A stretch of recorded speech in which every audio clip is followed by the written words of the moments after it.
Feliz sábado a todos, que alegria podermos estar juntos novamente nesse dia de encontro e adoração, que ao sairmos hoje daqui, saiamos na certeza de que estivemos na presença do Senhor. Queridos, antes de abrirmos a palavra, de refletirmos naquilo que Deus tem para nos dizer, eu quero ter um momento especial aqui junto de um casal, não sei se tem mais alguém aí da família presente, mas acho que é importante a gente ter esses momentos efetivos de despedida. Por mais que essas despedidas, elas acabam sendo momentâneas, né? Porque a gente se encontra no decorrer do percurso. Mas acho que é importante a gente ter esses momentos, porque uma nova jornada começa na experiência, na vida de algumas pessoas queridas para a igreja. E eu gostaria de chamar aqui à frente um casal que alguns sábados atrás comunicou a alguns aqui, dizendo que eles não estariam mais fazendo parte aqui desse rebanho, que eles estão indo para um outro lugar. Disseram que não gostam de despedida, mas a gente não está se despedindo, a gente vai só orar por vocês. E eu gostaria de chamar aqui à frente o irmão Luiz e a irmã Marli. Não apenas eles, gostaria de chamar aqui também o ancianato, para me acompanhar nesse momento importante, junto a pessoas importantes para essa igreja. Vocês fazem parte, na verdade, da história da igreja de Americanópolis, e esse momento de reconhecimento, de expressão de gratidão, mas acima de tudo de entrega, né? Acho que é importante. É importante não apenas para vocês, mas para a igreja também. Muito bem. Não tive a oportunidade de... Por favor. Não tive a oportunidade de conhecê-los de maneira mais profunda, né? Mas nas conversas que nós tivemos, vocês são muito queridos por essa igreja. Muito queridos. Que Deus seja louvado pela vida de vocês, pela dedicação que vocês têm pela causa de Deus, pelo trabalho, pelas horas, né, dispensadas ao trabalho dessa igreja, que aonde vocês estiverem, vocês continuem brilhando para a honra e glória do Senhor. Nós vamos orar nesse momento. Gostaria de pedir para o nosso primeiro ancião, para o Zé, dirigir essa oração, entregando a vida de vocês nas mãos do Senhor. Nós vamos orar aqui da frente. Feche seus olhos. Eterno e compassivo Deus, o grande Deus, aquele que nos ama incondicionalmente, a Ti a honra, a glória e o louvor. Nesta manhã, não estamos despedindo do irmão Luiz Vanderlei, nem da irmã Marli, mas sim reconhecendo no período que aqui estiveram, foram faróis a brilhar por Jesus nesta região e principalmente na igreja. Que o Senhor os acompanhe, que o Senhor os guarde, que o Senhor os livre de todo o perigo, de toda a maldade, e que principalmente eles sejam faróis aonde eles estão residindo e principalmente na igreja, que eles continuem dedicando suas vidas na pregação do Evangelho. Nós vamos, se Deus quiser, nos encontrar muitas vezes, mas que eles sintam o apoio, o amor e principalmente o reconhecimento por tudo aquilo que eles fizeram e irão fazer ainda. Abençoe a tua igreja nesse momento. Nós oramos em nome de Jesus. Amém, Senhor. Amém. Deus abençoe grandemente, viu? Irmão Luiz, Deus abençoe grandemente você. Depois, se você, talvez alguns até foram pegos aí de surpresa, não sabiam, né? Mas você vai ter a oportunidade em algum momento, no dia de hoje, de se despedir desse casal querido.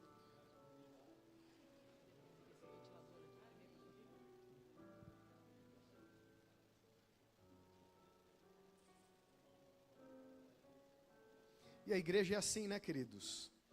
Tem gente que entra na nossa vida, faz parte do rebanho da nossa família, e de repente muda, e essa dinâmica faz parte aí do nosso dia a dia, né? Mas que aonde estiverem, continuem florescendo e brilhando para a honra e glória do Senhor. Quero convidar você a abrir a sua Bíblia no livro de Gênesis. A nossa reflexão, a reflexão de hoje, está lá no Antigo Testamento, lá no livro de Gênesis. Nós vamos meditar em uma história, tirar algumas lições para a nossa vida, e eu espero que ao sairmos hoje daqui, aquele que é o propósito de Deus para a gente, de fato se concretize. Eu costumo dizer que a Bíblia precisa ser lida, a Bíblia precisa ser compreendida, não basta apenas ler, a gente tem que entender aquilo que nós estamos lendo, mas também não basta apenas ler e compreender, a gente precisa praticar. E a prática é viver aquilo que de fato Deus desejou ou deseja alcançar quando entrega a sua revelação, a revelação dele chega até a gente. E nós vamos hoje olhar para a história de uma personagem e tirarmos algumas lições preciosas para a nossa vida.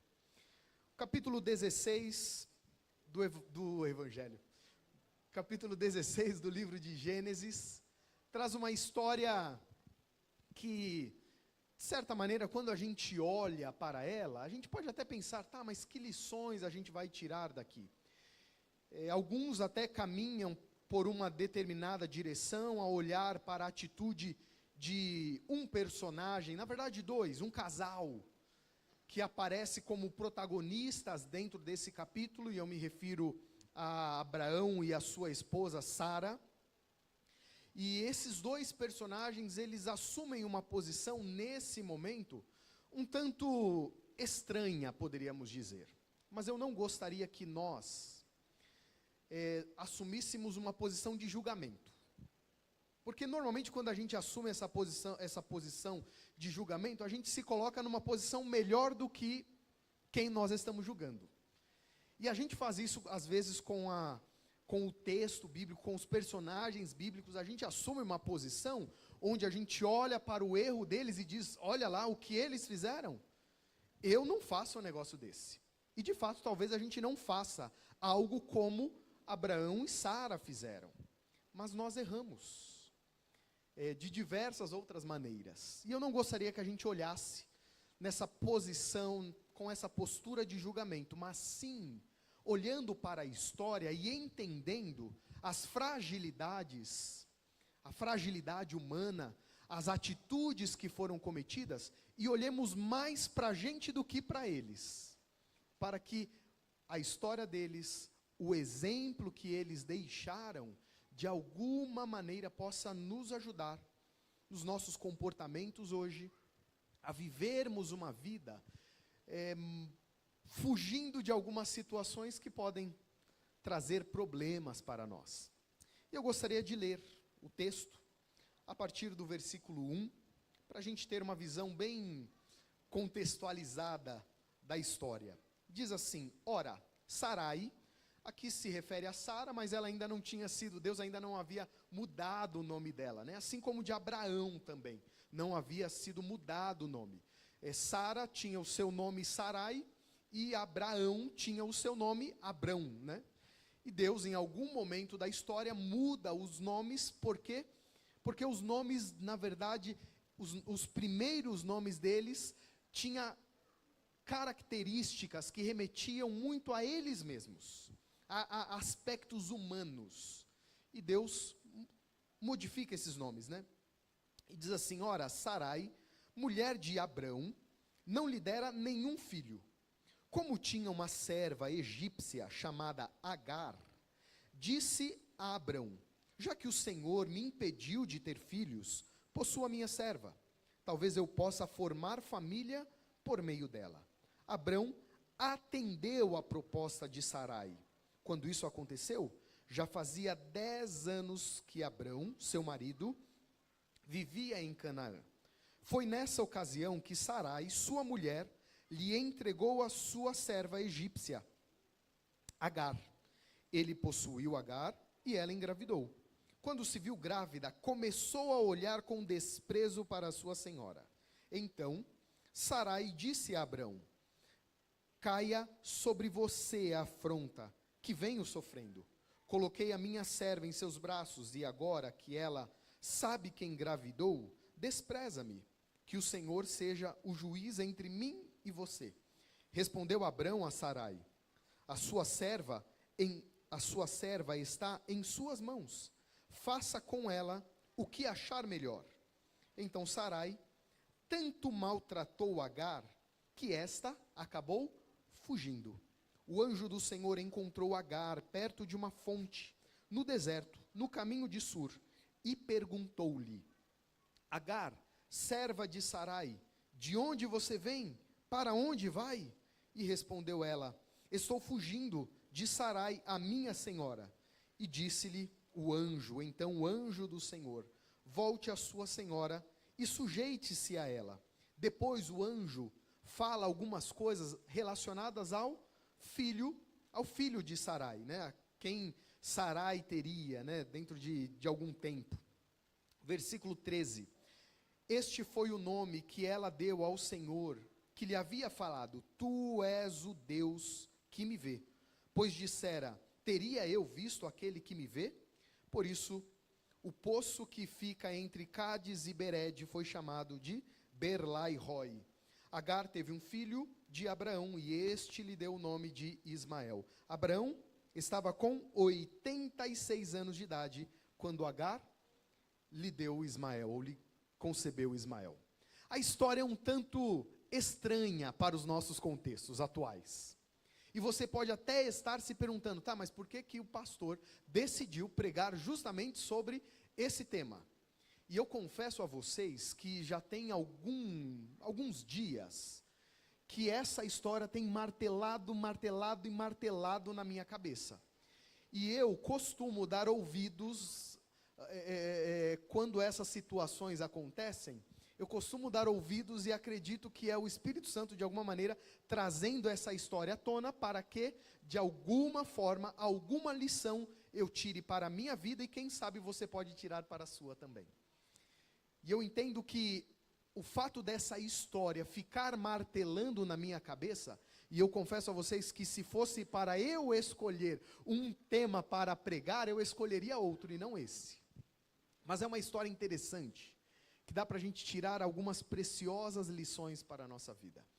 A gente tem 3 personagens que aparecem nessa história. Um quarto poderíamos dizer que é o anjo do Senhor, mas 3 personagens que são aqueles mais envolvidos. Nós temos Abraão e sua esposa, e a serva de Abraão, chamada Agar.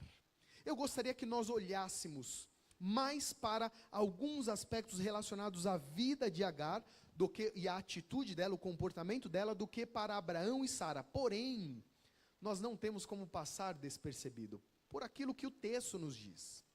Observem, queridos, que esse capítulo 16, ele vem logo após o capítulo 15, e o conteúdo do capítulo 15 é aquele momento onde Deus chega para Abraão, faz uma aliança com este, e nessa aliança, ou nesse contexto de promessa e aliança, Deus olha para Abraão e fala algo extremamente significativo.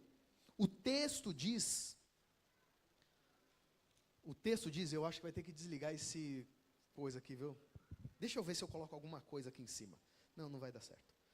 O texto diz o seguinte, no capítulo 15, que Abraão creu, versículo 16, né? Abraão creu, e isso lhe foi creditado por justiça.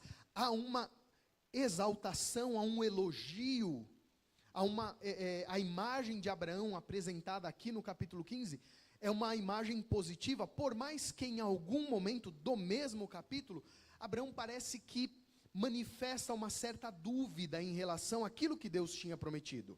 Tanto é que diante dessa dúvida, o que Deus faz? Deus faz ali aliança com Abraão nos moldes humanos, da forma como o ser humano conhecia naquele contexto então, e mostra então para Abraão que Deus iria cumprir a sua promessa. Mas o capítulo 16 começa mostrando a fragilidade da fé humana. E sabe, queridos, a gente pode até pensar, e muitas vezes nós pensamos dessa maneira, que a partir do momento que a gente adere ou crê em Deus, a nossa vida tem que ser uma vida somente de altos. Mas a gente percebe que o processo de relacionamento com Deus, a jornada cristã, é uma jornada de maturidade, é uma jornada de altos e baixos, é uma jornada rumo ao crescimento. E para nós crescermos, às vezes a gente erra, às vezes a gente comete equívocos. Por quê? Porque a gente está aprendendo. É assim que acontece com as crianças, não é assim? As crianças, enquanto estão aprendendo, elas cometem erros, elas caem, se machucam, depois aprendem, opa, se eu fizer isso eu vou cair, não vou fazer mais para não cair, para não me machucar. E assim acontece com Abraão. Esse capítulo 16 é um importante capítulo dentro da história desse personagem, tão significativo na narrativa bíblica. Esse capítulo, ele traz referências, e aí a gente tem aquilo que o autor, olha por trás. Esse capítulo traz referências a Gênesis capítulo 3, referências muito diretas, que mostram uma correspondência dentro das atitudes, aquela atitude onde a fraqueza humana é ressaltada e a desconfiança da palavra de Deus é manifestada ou exercida. Tanto é que o texto começa dizendo que a história se desenrola, os anos se passam, as promessas não se cumprem, e na ânsia de ver o cumprimento da promessa, uma atitude é manifestada. E eu fico pensando, não neles, mas em nós. Quantas vezes, queridos, nós, e a gente tem uma frase aqui em português, aqui no Brasil, que se encaixa perfeitamente dentro desse contexto. Quantas vezes nós tentamos dar um jeitinho para que as coisas aconteçam? E aqui, se nós observarmos, o jeitinho que eles estavam querendo dar, era um jeitinho meio que para encaixar a promessa de Deus, encaixar a vontade de Deus dentro da vontade deles. E pior ainda, dentro do tempo deles. Observem que o texto ressalta que Abraão já estava em Canaã há 10 anos. Há uma intencionalidade dentro da narrativa, dentro do texto, para dizer, olha, o tempo estava correndo e as coisas não estavam acontecendo. E o que nós fazemos quando o tempo passa e a gente não vê as coisas acontecerem? Nós somos impacientes demais. E na nossa impaciência, por mais legítima que seja o nosso jeitinho, a nossa ação, e de fato a ação de Sara naquele contexto, ela era legitimada pela cultura da época, não pela cultura e pela vontade de Deus. Mas a cultura da época permitia aquele tipo de concessão, aquele tipo de comportamento onde uma serva emprestava, por assim dizer, o seu ventre, para que a sua senhora, que não podia ter filhos, pudesse então ter aí a sua geração postergada, A lei permitia isso, mas o texto e a história deixa bem claro para a gente que essa não era a vontade de Deus, e Deus não é conivente com aquele comportamento, por mais que Ele não despreza as pessoas por conta dos comportamentos equivocados. Deus não despreza, Deus ama a todos, acolhe a todos, por mais que estes cometam equívocos. Mas eu fico pensando numa coisa: como a nossa jornada poderia ser traçada com menos sofrimento, com menos dor, se nós simplesmente dessemos ouvidos àquilo que Deus nos prometeu e esperássemos Ele cumprir a sua promessa? Seria diferente ou não seria? muitas dores que a gente enfrenta na nossa jornada. A história de Abraão demonstra que sim, muita coisa poderia ser evitada, muita dor, sofrimento, mágoa, raiva, ódio, pecado, poderia ser evitado, se nós tão somente decidíssemos esperar em Deus. Observe, queridos, que o que Sara pede para Abraão não é errado do ponto de vista cultural, mas o texto destaca algo significativo para a gente. Disse a Abraão, Sara, já que, versículo 2, já que o Senhor me impediu, olha a culpa que é colocada em Deus, já que o Senhor me impediu de ter filhos, possua minha serva, talvez eu possa formar família por meio dela.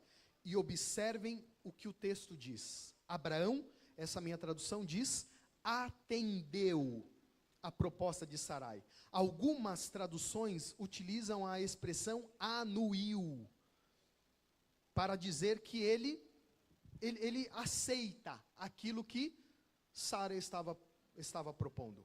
A expressão usada aqui, ela aparece, ou ela é usada apenas 2 vezes no texto de Gênesis. 2 vezes. A expressão traduzida para a gente como anuiu ou como atendeu. Apenas 2 vezes ela aparece no texto de Gênesis. Uma é aqui. E a outra é em Gênesis capítulo 3. Quando é descrito que Eva chega para Adão e lhe oferece o fruto da árvore do conhecimento do bem e do mal. E o que Adão faz? Ele anuiu, ou ele atendeu a sua esposa. Há uma correspondência para destacar que aquela ação, aquela atitude, aquele comportamento não estava de acordo com aquilo que Deus queria, e pior, aquele comportamento era uma negação da promessa, ou da palavra do Senhor.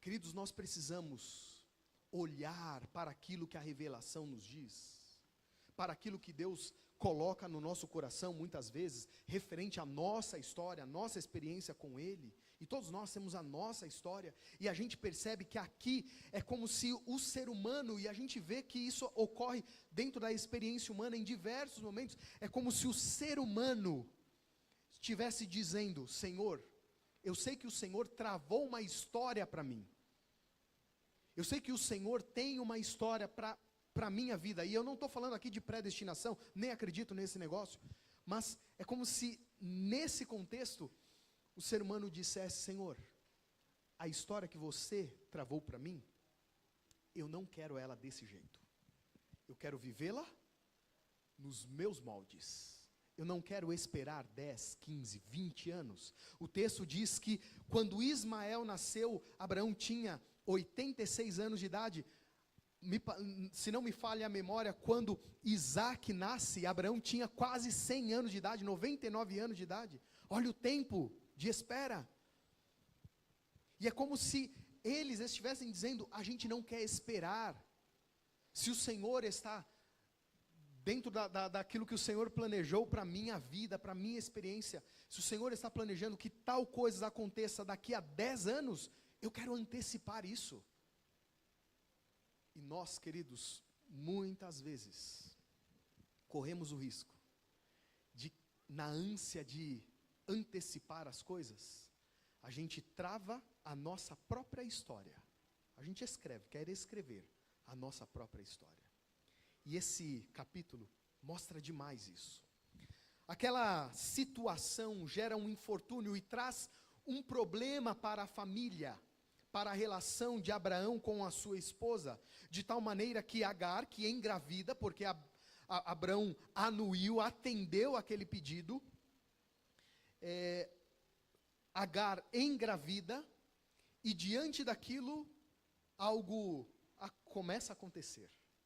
Agar começa a olhar para si mesma como alguém importante. E de fato, ela tinha se tornado uma protagonista, alguém importante dentro da história. Mas ela começa, e o texto diz isso, ela começa a olhar para a sua a sua chefa, a sua senhora, com desprezo. E agora me ocorreu um negócio, daqui a pouquinho vocês vão entender, e eu devia ter procurado essa palavra para ver se ela tem alguma correspondência. Vocês já vão entender o porquê. Sara, diante daquilo, se incomoda. E começa a fazer o quê? O texto, não sei como tem aí a sua tradução, o texto diz que ela começou a maltratar. Algumas traduções, se eu não me engano, utilizam a expressão desprezar, Agar. E essa atitude, e a palavra usada dentro do texto, é uma palavra significativa, que aparece 2 vezes dentro do texto, pelo menos do que eu vi. E essa expressão, né, traduzida aqui muito bem como maltratar, demonstra uma ideia de que Sara se coloca por cima, e esse ato de maltratar envolve até mesmo, ou pode ter envolvido, um maltrato físico, não apenas de palavra, mas alguma coisa física. Isso demonstra para a gente que as pessoas, ou aquela atitude lá atrás, molda o comportamento de tal maneira que há um distanciamento daquilo que é correto, daquilo que deveria ser vivido. Mas eu quero destacar uma coisa, e eu gostaria de ficar um pouquinho mais nesse ponto da história. Agar, diante daquele problema que estava sendo enfrentado, decide fazer o quê? Fugir. E ela foge. E no trajeto, enquanto ela foge, aparece um outro personagem, o quarto, né, que a gente tinha mencionado. Um outro personagem. Dito no texto, ou apresentado no texto como o anjo do Senhor. E esse anjo do Senhor, no diálogo, no curto diálogo que ele trava com Agar, fala algo extremamente interessante para a gente. Quando ele aparece a Agar, ele diz: Agar, serva de Sarai, de onde você vem? E para onde você? E para onde você vai? E ela responde: estou fugindo de Sarai, a minha senhora. E naquele momento o anjo disse: volte para a sua senhora. E a mesma expressão usada lá em cima para dizer que Sarai maltratava, subjugava, desprezava, olhava de cima para baixo, a mesma expressão usada lá é usada aqui. É como se o anjo estivesse dizendo: olha, aquele problema lá de trás é para ele que você tem que voltar. Não é interessante isso? Não sei para você, mas para mim isso é muito interessante. Eu olho para o texto e eu me pergunto por quê. Imagina você está passando por uma situação onde alguém está te maltratando. Esse maltrato pode até ser físico. E aí Deus fala com você. E na fala, ele diz: você vai voltar exatamente para lá, para o maltrato. Não parece estranho? Esquisito demais. Alguma coisa o texto deseja nos dizer. E eu gostaria de olhar para esse ponto e tirar algumas lições. Porque acredito que aquele comportamento pode trazer algumas lições para a gente. E essas lições podem nos ajudar a lidarmos com algumas circunstâncias que talvez nós estejamos enfrentando hoje. Percebo que naquele momento, quando o anjo para diante de Agar, há um detalhe dentro do texto. Diz que no versículo 7, o anjo do Senhor encontrou Agar perto de uma fonte no deserto, no caminho de Sur. Não se sabe exatamente onde se situava, onde ficava essa cidade, Sur.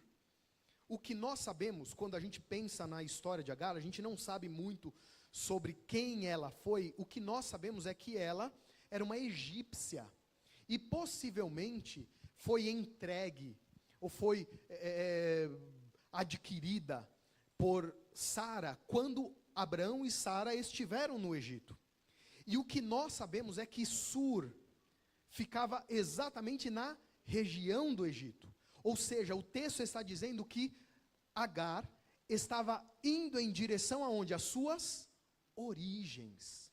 Ele estava indo para a sua terra natal. E talvez naquele momento, quando o anjo chega e faz essa pergunta para ela: aonde você está? De onde você veio? Para onde você está indo?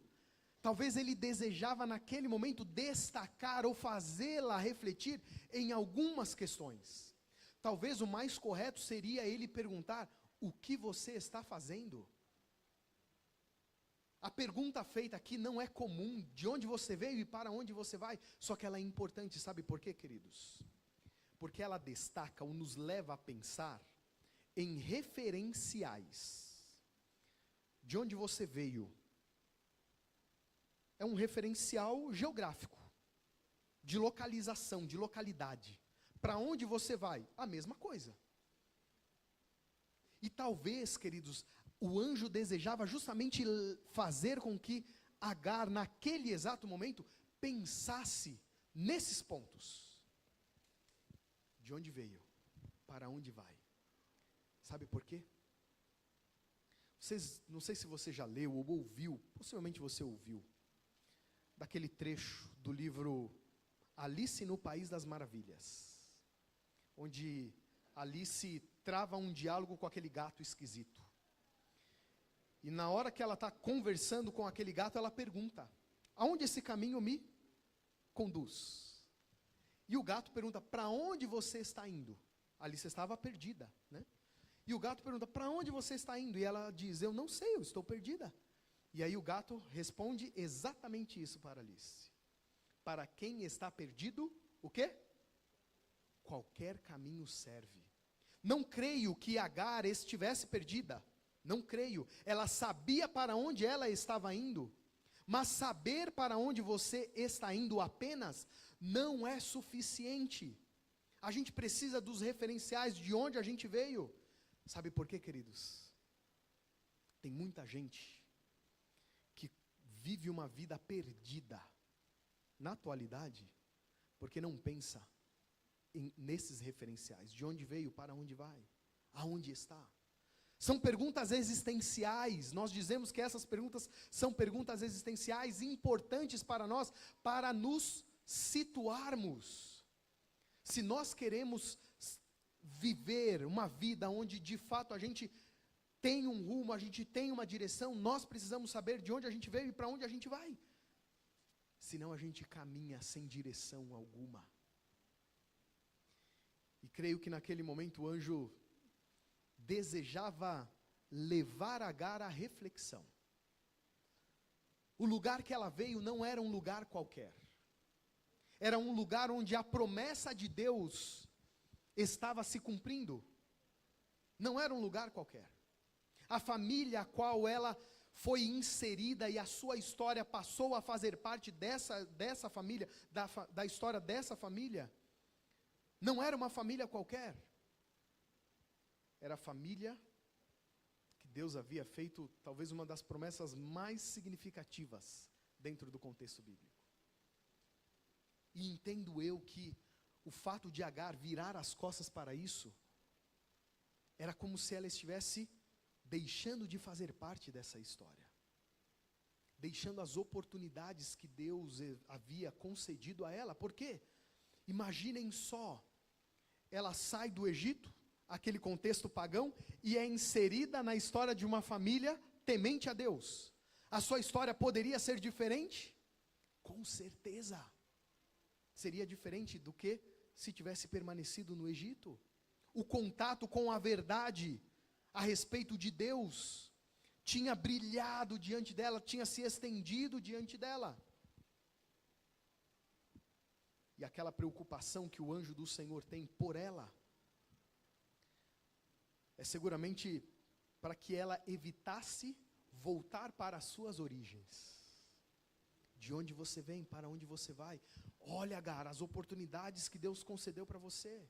E você está menosprezando isso, saindo da luz e voltando para as trevas. Eu já tinha tirado você das trevas e encaminhado você para a luz.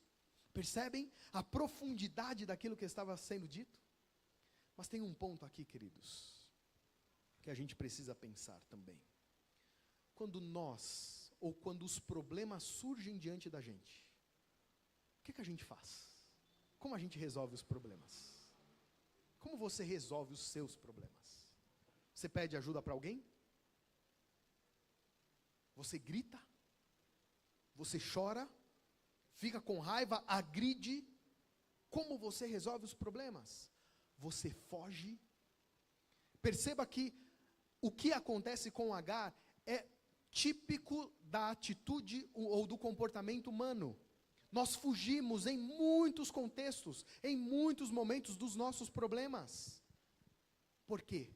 Porque dói enfrentá-los e resolvê-los.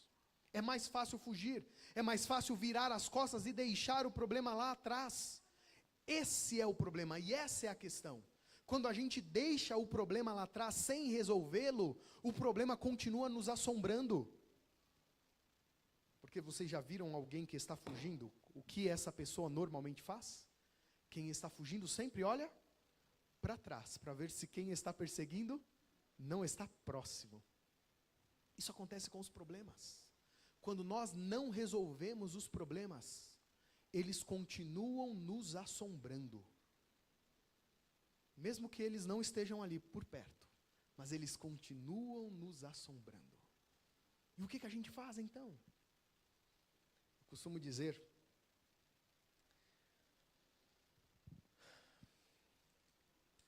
que boa parte do meu trabalho é para resolver problema. Normalmente as pessoas me procuram para resolver problema. E outro dia eu estava tão cansado, sabe, com alguns problemas assim, simples, né? Estava tão cansado.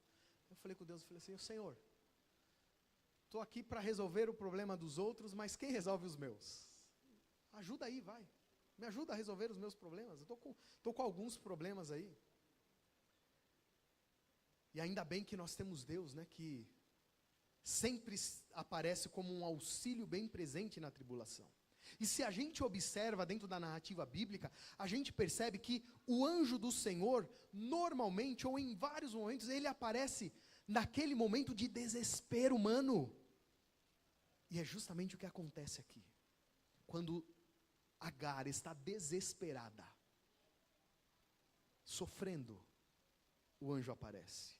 Fala algo que talvez ela não entenda profundamente, mas aquelas poucas palavras causam um impacto tão profundo, que lá na frente ela diz, este foi o nome que deu ao Senhor, que lhe havia falado, tu és o Deus que me vê.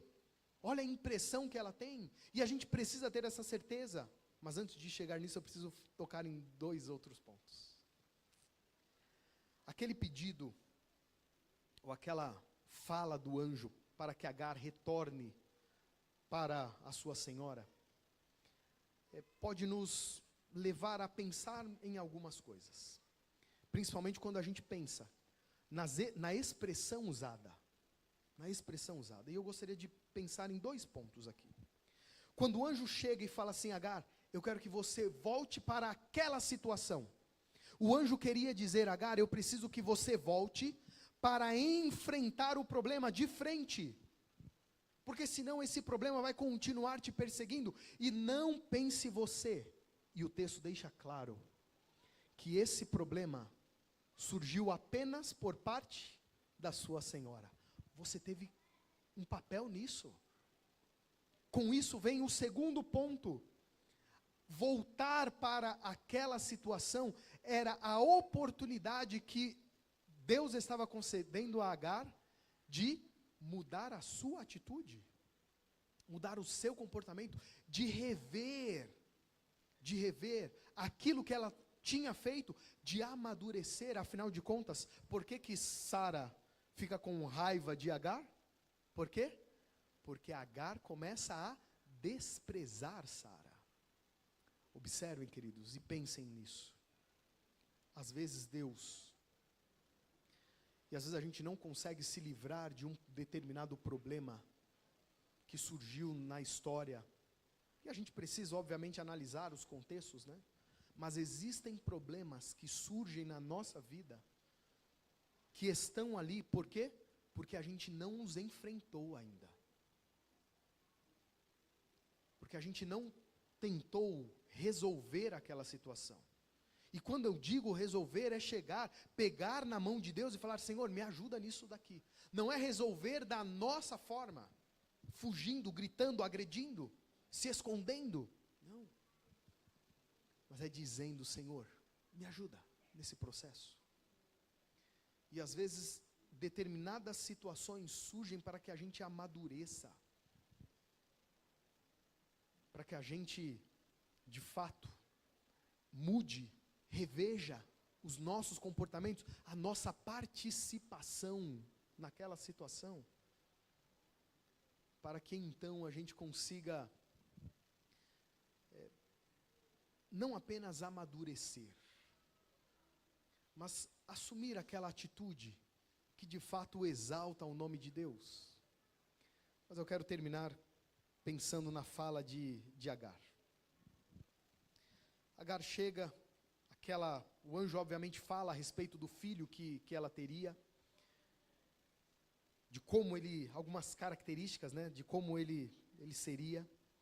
Mas Agar, e o texto diz, versículo 13, diz assim: este foi o nome que ela deu a Deus. Se você olha na narrativa bíblica, a gente não vê normalmente pessoas dando nome a Deus. Normalmente, Deus é quem dá os nomes. Mas aqui, Agar dá um nome a Deus. E esse nome, a expressão usada aqui, é uma expressão que aparece em alguns momentos na Bíblia, referindo a essa atitude de Deus, que lá na frente o salmista ressalta. Lembram o que o salmista diz? No Salmo 139? Acho que é 139. Quando diz que Deus vê todas as coisas. Um texto belíssimo, né? Mas olha o que diz assim: tu és o Deus que me vê. Pois dissera: teria eu visto aquele que me vê? Há um jogo de palavras. Mas eu quero que a gente pense em uma coisa. No pensamento da época, na cultura da época, ver a Deus era uma coisa perigosa. Lembram de Moisés? Quando chega e percebe que está diante de Deus, o que ele faz? Cobre o rosto. Não apenas Moisés, mas tantos outros. Tantos outros. A cultura da época dizia: ver a Deus é uma coisa perigosa. Mas o que Agar percebe? Que ela viu a Deus. E aquilo muda a sua vida. De tal maneira que ela volta, ela atende ao chamado, à ordem, ao pedido que foi feito, ela retorna. Mas sabe, queridos, a gente precisa compreender que o que acontece ali naquele momento é uma demonstração nítida para a gente de que nada passa despercebido diante do olhar de Deus. Nenhuma gota de sofrimento, nenhuma expressão de dor, nenhuma expressão de dor. Aqui, quando fala da dor que Agar sentiu, a palavra usada aqui é a mesma que aparece lá no livro de Êxodo, para falar do sofrimento dos israelitas. E lá naquele contexto, o que é dito? Que o sofrimento dos israelitas chega até Deus, assim como o sofrimento de Agar também chegou. Nada passa despercebido diante do olhar do Senhor. Eu não sei o que tem passado no seu coração. Não sei as dores, as lutas que você tem travado. Eu sei das minhas. Mas saiba de uma coisa: nada passa diante dos olhos de Deus. Tu és o Deus que me vê. Pois dissera: teria eu visto aquele que me vê?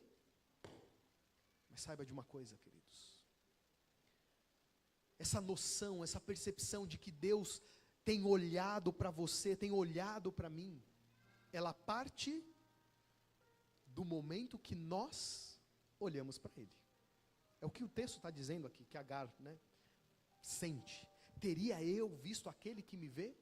Diante desse questionamento, teria eu visto aquele que me vê? ela percebe que Deus a observa, Deus cuida dela. Nós precisamos ter essa percepção também. A gente precisa ter a certeza, e essa certeza precisa inundar o nosso coração, de que Deus olha para o meu sofrimento, olha para a minha dor, olha para os meus comportamentos equivocados, e na intenção de reparar, na intenção de me reconduzir para a sua vontade, às vezes eu preciso olhar para o meu erro, e enfrentar, olhar para o meu problema, e enfrentá-lo de frente. O problema de Agar, naquele contexto, tinha a ver com o seu erro. Ela tinha errado, ela estava errando, e Deus a leva de novo ao ponto de partida.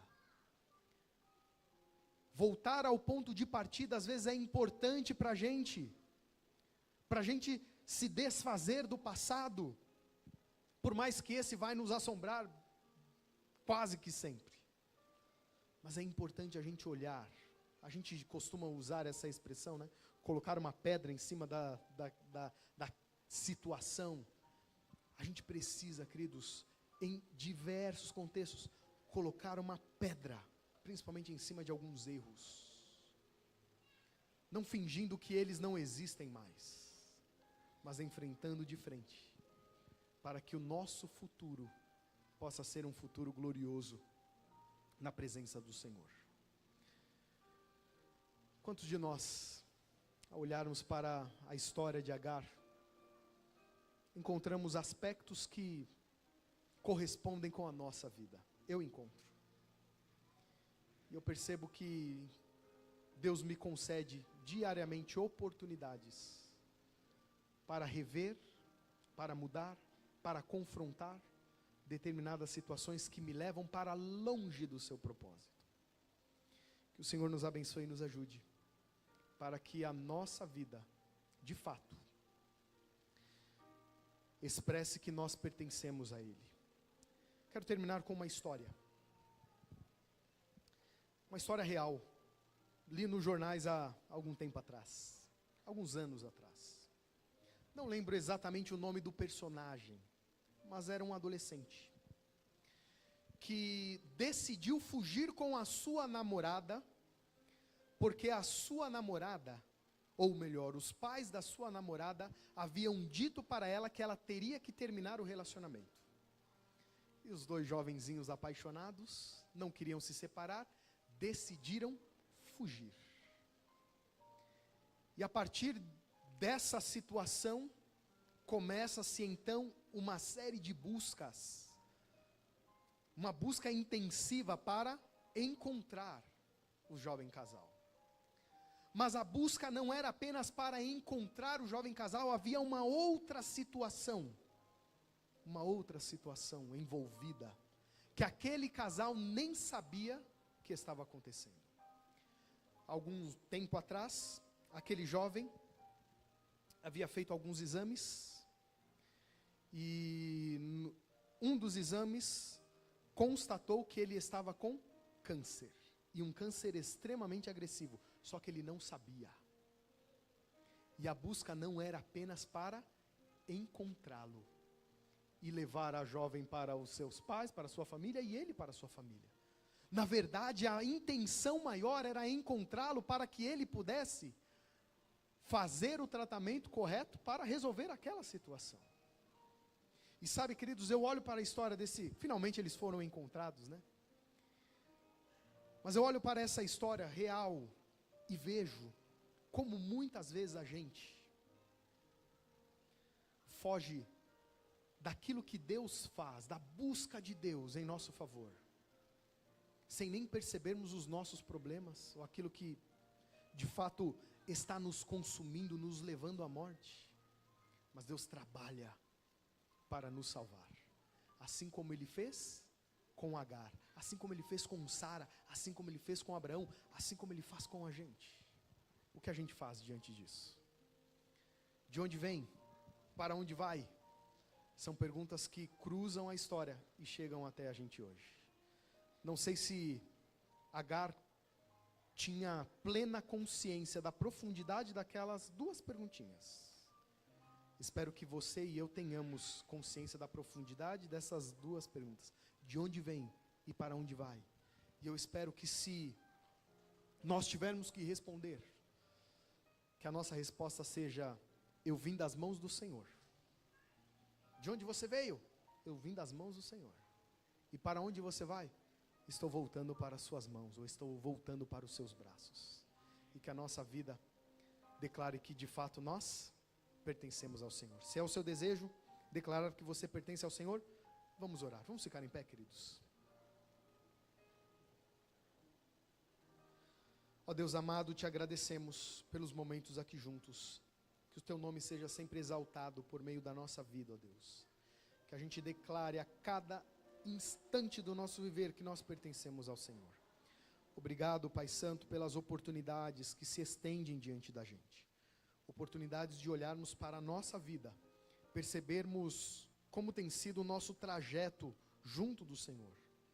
Obrigado, Pai Santo, porque o Senhor não nos abandona. E diante dos nossos problemas, diante das nossas questões, que muitas vezes nós mesmos acabamos cavando, provocando, obrigado porque o Senhor não nos abandona. E nos dá a oportunidade de revermos, mudarmos, para que a gente de fato alcance aquilo que o Senhor sonha para a nossa vida. Mais uma vez te agradecemos pelos momentos aqui juntos. E pedimos a sua companhia durante esse dia. E ao nos despedirmos, ó Deus, nós queremos te pedir que o teu amor, Pai Santo, que a graça de Cristo e a comunhão do Espírito nos acompanhem. E nós oramos, agradecidos e confiantes, em nome de Jesus. Amém, Senhor. Amém. Que Deus os abençoe, queridos.